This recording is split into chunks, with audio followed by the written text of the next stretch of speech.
In a quiet village surrounded by green hills lived a young man named Ethan Vale. Ethan was known as one of the brightest students in his school. His teachers often said, "That boy can achieve anything he wants." And truly, Ethan dreamed big. He wanted to become an engineer, someone who builds bridges, machines, and solutions that make life easier for people. But what Ethan didn't realize then was that dreams without discipline are like seeds without water, full of potential, but destined to dry out. Ethan's days often started with great energy. He would wake up early, plan his study hours, and promise himself that today would be different.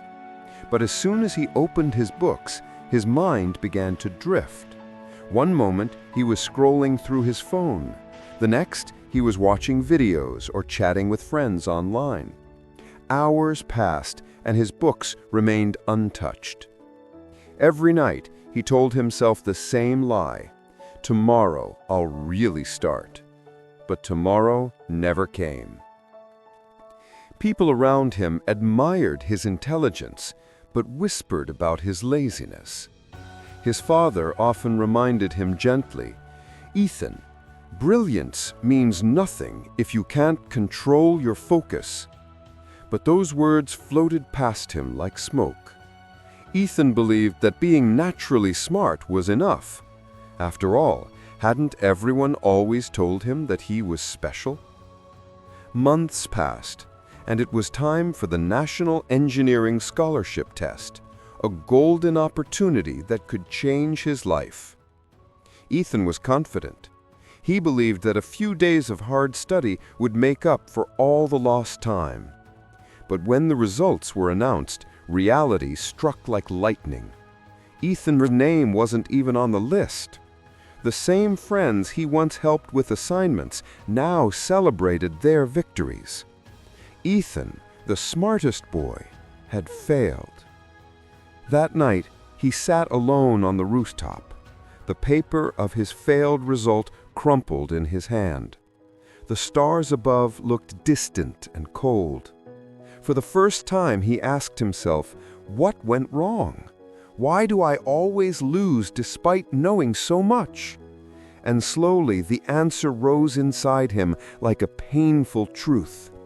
He could never discipline his mind. The next morning, Ethan avoided everyone. He felt the weight of disappointment in every look. His mother placed a hand on his shoulder and said softly, "Son, failure is not the end. It's a mirror. It shows what you refuse to see." Those words stayed in his heart. That very evening, while wandering near the school grounds, he noticed an old man training a group of students. The man had a calm presence and sharp eyes. His name was Mr. Rowan, a retired Army trainer who now taught discipline and focus to young athletes. Curiosity led him closer. He watched how Mr. Rowan guided his students, not just through physical drills, but through lessons of patience and mental control. After the session ended, Ethan walked up to him and said hesitantly, "Sir, I don't want to become a soldier, but I want to learn how to control my mind.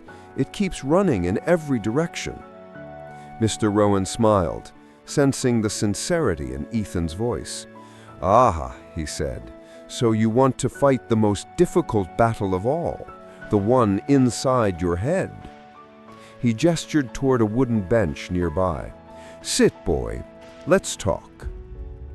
For hours, Ethan poured out his story, his dreams, distractions, failures, and guilt. When he finished, Mr. Rowan looked thoughtful. "Ethan," he said quietly, "your mind is like a river. If you don't guide it, it floods everything around it. The first step is not control, it's clarity. Tell me, what do you really want?" Ethan hesitated. I want to become an engineer," he replied softly. Mr. Rowan shook his head. That's a title. I asked what you want, not who you want to be." Ethan frowned. "I don't understand." Mr. Rowan leaned forward. "Why do you want to be an engineer? For money? For pride? Or to build something meaningful?" Ethan thought deeply and whispered, "I want to build things that make people's lives better. Maybe for children who don't have safe homes or clean water." Mr. Rowan nodded with approval. "Now that's a clear goal. When your purpose is clear, discipline becomes easier. You stop fighting your mind because your goal pulls you forward." Over the next few weeks, Mr. Rowan trained Ethan, not with books, but with daily discipline exercises. Each morning began before sunrise with simple breathing practices. Then they'd perform focused tasks, like balancing a stone on a stick for minutes without dropping it. Mr. Rowan explained, "This is not about strength, it's about focus. If you can control your body for a few minutes, you can control your mind for hours." At first, Ethan struggled. His hands would shake, his mind would wander, and frustration often broke him down. But Mr. Rowan would remind him, "Discipline is not built in comfort, Ethan. It's built when you keep going despite wanting to stop." Slowly, Ethan began to change. He started making a routine for everything: study time, exercise time, rest time, and even moments of reflection. His phone stayed locked away while studying. When his thoughts drifted, he'd take a deep breath and whisper, "Focus on the bridge, Ethan. Focus on your goal." Weeks turned to months. His concentration grew sharper, his energy more balanced. The same boy who once wasted hours scrolling through his phone could now study for 5-6 hours straight with full attention. His parents noticed the difference. His teachers began praising his progress again, but this time, Ethan didn't let his ego feed it. He had learned humility through struggle. One afternoon, as Ethan was studying in the park, a younger boy came to him and said, "Ethan, how do you stay so focused? I can't study for even 15 minutes." Ethan smiled gently and replied, "Discipline is like building a muscle. At first, it hurts, but if you stay consistent, one day it becomes your strength." The boy nodded, inspired. Finally, the day came for another major scholarship exam. This time, Ethan didn't rely on luck. He trusted his process. During the test, his hands didn't tremble. His mind didn't wander. Every question he faced, he approached with calm precision. Weeks later, when the results were declared, Ethan's name shone right at the top. He had secured the national scholarship, not because of talent alone, but because of disciplined effort. That evening, he ran to Mr. Rowan's small house, holding the result in his hand. The old man looked at him, smiling knowingly, and said, "I knew you would make it. You have trained your wild horse." Ethan laughed. "Wild horse?" Mr. Rowan nodded. "Yes, the mind is a wild horse. Untrained, it drags you into distraction and failure. Trained, it becomes your greatest companion on the road to success." Ethan looked down at his result sheet, then up at his mentor.